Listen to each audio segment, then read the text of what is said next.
Assalamualaikum warahmatullahi wabarakatuh. Apa kabar kita semua? Mudah-mudahan dalam keadaan sehat dan tetap semangat dalam menjalankan aktivitas sehari-hari. Baik, pada kesempatan yang berbahagia ini kembali kita dengan video pembelajaran kita pada materi video pembelajaran kita pada hari ini adalah pertemuan kelima di mata kuliah strategi kompensasi dengan tema insentif dan bonus. Adapun tujuan pembelajaran kita pada video ini, setelah pembelajaran ini diharapkan kalian mampu menjelaskan pengertian, tujuan, dan prinsip pemberian insentif serta bonus. Kemudian yang kedua, membedakan berbagai jenis sistem insentif dan dalam organisasi. Yang ketiga, menganalisis manfaat dan risiko sistem bonus terhadap kinerja karyawan. Dan yang keempat, merancang contoh sederhana sistem insentif berbasis kinerja. Baik, sebagai pengantar, bayangkan misalnya seorang staf penjualan yang setiap hari berjuang mencapai target. Ia tahu bahwa jika berhasil menjual lebih banyak produk, maka pendapatannya juga meningkat. Perasaan ini kemudian memunculkan dorongan ekstra karena kerja kerasnya dihargai secara langsung. Nah, inilah yang disebut dengan sistem insentif dan bonus, ya. Sistem insentif dan bonus ketika seorang itu bekerja dan ketika targetnya tercapai langsung mendapatkan imbalan. Itu kita sebut dengan insentif dan bonus karena ini dalam rangka untuk memberikan motivasi, ya, terutama biasanya ini diberikan kepada mereka yang bekerja sebagai marketing, ya, pada produk-produk yang tidak mudah untuk dijual seperti properti, kemudian asuransi dan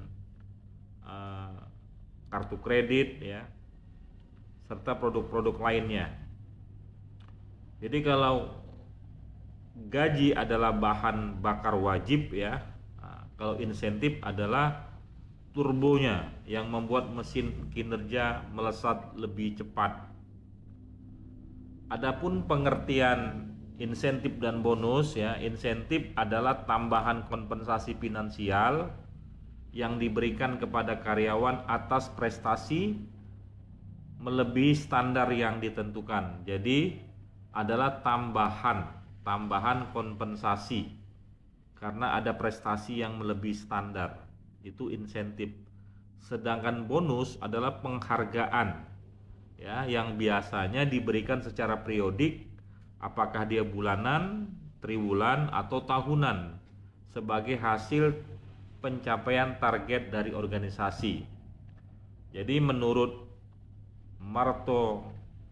Martokyo 2019, ya, dia menyebutkan bahwa sistem insentif berfungsi sebagai performance driven reward system, ya, atau sistem penghargaan untuk meningkatkan kinerja pegawai. Nah, yakni kompensasi yang langsung mengaitkan antara hasil kerja dan imbalan.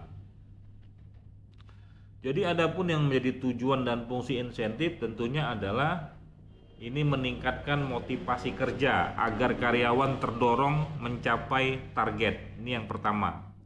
Kemudian yang kedua adalah menumbuhkan produktivitas. Semakin tinggi hasil kerja maka semakin besarlah imbalan.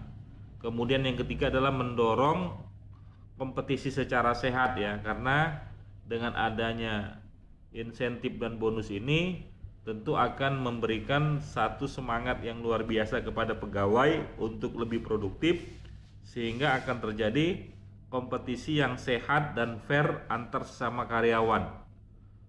Kemudian berikutnya adalah tentunya sebagai bentuk penghargaan, ya, menghargai kontribusi yang luar biasa, bukan hanya soal masa kerja tetapi juga yang berkaitan dengan hasil kerja.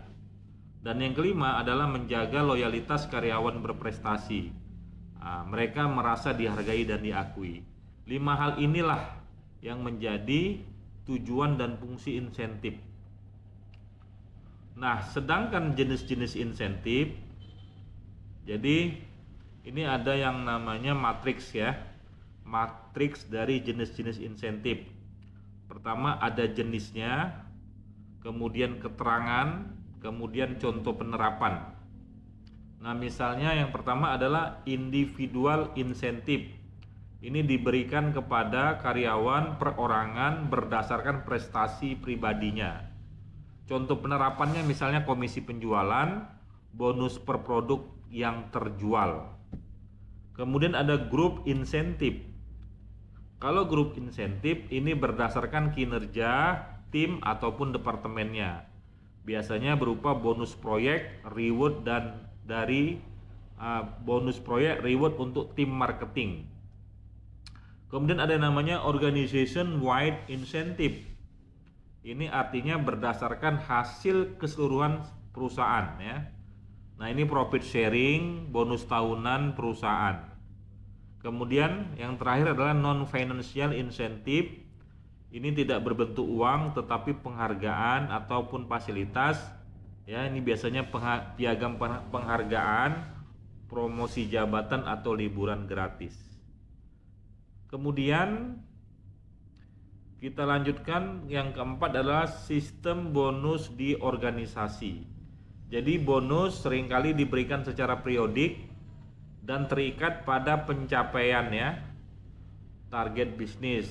Beberapa jenis ya, misalnya bonus kinerja atau performance bonus, ini diberikan atas pencapaian target individu ataupun tim. Kemudian ada namanya bonus tahunan atau annual bonus, diberikan berdasarkan hasil keuangan tahunan perusahaan. Ini lebih bersifat perusahaan secara keseluruhan. Kemudian yang ketiga adalah retention bonus. Ini untuk mempertahankan karyawan kunci agar tidak pindah. Ya, kita sama-sama tahu bahwa karyawan yang potensial bisa saja dia resign ataupun kemudian dia bisa dibajak oleh perusahaan lain. Maka penting memberikan retention bonus untuk mempertahankan karyawan. Kemudian yang keempat adalah project completion bonus bagi tim yang menyelesaikan project sebelum batas waktunya. Dan yang kelima adalah referral bonus. Ini diberikan kepada karyawan yang berhasil merekomendasikan kandidat baru yang kemudian diterima bekerja. Contoh nyatanya misalnya Bank BCA. Bank BCA memberikan bonus tahunan yang besar berbasis profit perusahaan ya. Kalau Tokopedia memberikan insentif proyek bagi tim produk yang meluncurkan fitur baru. Sedangkan Astra Group memiliki sistem insentif kinerja multilevel untuk manajer hingga staf produksi. Ini beberapa contohnya. Kemudian yang kelima, bagaimana prinsip dalam pemberian insentif yang efektif. Agar insentif dan bonus benar-benar memotivasi, perusahaan harus memastikan yang pertama adalah keadilan dan transparansi ya. Ini merupakan kriteria penilaian harus jelas dan terbuka. Semua orang merasa mendapatkan informasi yang jelas, clear tentang bagaimana sistem pemberian insentif ya. Jadi harus transparan dan adil. Tentu yang produktif, yang berprestasi akan mendapatkan insentif yang lebih besar. Kemudian yang kedua adalah keterkaitan dengan kinerja. Jadi bonus harus berbasis hasil nyata ya, bukan kedekatan pribadi. Kemudian yang ketiga adalah proporsionalitas. Jadi besaran insentif harus seimbang dengan kontribusinya. Kemudian yang keempat adalah kelayakan finansial. Jadi perusahaan mampu membayar tanpa mengganggu kestabilan keuangan perusahaan. Dan yang kelima adalah sustainability. Jadi sistem insentif tidak boleh berubah terlalu sering agar tidak membingungkan. Sekarang kita masuk yang keenam, kelebihan dan kelemahan sistem insentif. Tentu ada kelebihan, ada kekurangan atau kelemahan. Kelebihannya tentu dapat meningkatkan motivasi dan produktivitas, tetapi bisa jadi kadang bisa memicu kompetisi yang tidak sehat ya. Misalnya karena merasa yang satu tidak mendapat insentif, kemudian terjadilah melakukan target penjualan dengan cara-cara yang misalnya menghalalkan segala cara ya, sehingga nanti ini tidak baik bagi perusahaan. Kemudian tentu kelebihannya yang kedua adalah mendorong budaya prestasi. Nah, kadang kelemahannya adalah sulit mengukur kinerja untuk jabatan tertentu. Jadi memang tidak semua, karena ada hal-hal yang tidak bisa dikuantitatifkan dalam penilaian. Kalau misalnya penjualan mungkin bisa ya, misal seorang marketing mendapatkan penjualan di tahun itu sekian miliar, sementara yang lain hanya ratusan juta, tentu bisa diukur. Atau di bagian produksi ya, itu bisa menghasilkan unit produksinya sekian unit dalam jangka waktu sebulan. Tetapi misalnya bagian-bagian lain ya, misalnya yang tidak bisa dikuantitatifkan ya, bagian HRD, bagian keuangan yang mereka bekerja dengan SOP ataupun standar-standar yang sudah ditentukan. Nah, ini juga kadang menjadi kelemahannya. Kemudian menarik dan mempertahankan karyawan berprestasi ya, ini kelebihannya, sehingga pegawai-pegawai yang bertalenta tetap bisa bertahan. Nah, ini jika tidak transparan dapat menimbulkan kecemburuan. Jadi justru bisa blunder apabila tidak terjadi yang namanya transparan, sehingga secara otomatis mereka langsung resign. Kemudian menyelaraskan tujuan individu dan organisasi. Jadi ini resiko menurunnya motivasi bila insentif dihapus. Yang selama ini ada tiba-tiba hilang, secara otomatis mereka bisa saja mungkin langsung down dan tidak termotivasi lagi. Baik, sekarang yang ketujuh adalah simulasi kasus. Misal, sebuah perusahaan e-commerce menetapkan insentif bagi para customer service-nya. Target minimal 100 pelanggan dilayani dengan rating kepuasan harus di atas 90%. Insentif 300.000 untuk setiap kelipatan 10 pelanggan di atas target. Nah, ini bisa jadi menjadi sebuah pertanyaannya, apakah sistem ini sudah adil dan efektif? Apa yang perlu ditambahkan agar lebih memotivasi?